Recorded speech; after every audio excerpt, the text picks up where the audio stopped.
அதான் மக்கள் வெள்ளத்தில பாதிச்சு அது இதுன்னு சொல்லிட்டு ரொம்ப கஷ்டப்பட்டுட்டு இருக்காங்க.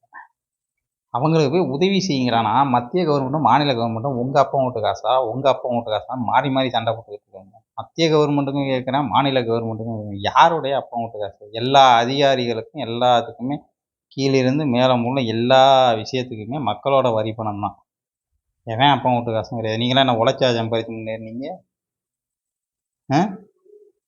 எவன் உழைச்சி சம்பாதிச்சீங்க? ஒரு ட்ரிப்பு எலெக்ஷன்ல நிக்கிறான். அடுத்த ட்ரிப்பு பார்த்தா புசு புசுன்னு காரு அது இதுமா வாங்கிட்டு போறான்.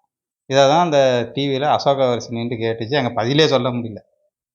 திணறிக்கிட்டு இருக்காய்ங்க. கேட்டா அப்பன் வூட்டு காசு, வெங்காய வூட்டு காசு. இவைங்கெல்லாம் இன்னும் கொஞ்ச நாளு ஆட்சி செய்ய விட்டீங்கன்னா, எல்லாம் நக்கிக்கிட்டு தான் போணும் மக்கள் எல்லாம். நீங்க மக்களா மதிக்க மாட்டாய்ங்க. பார்த்துக்கங்க. அதுக்கப்புறம் இந்த ட்ரிப்பு எலெக்ஷன் வரப்ப யாருமே ஓட்டு போடாதீங்க.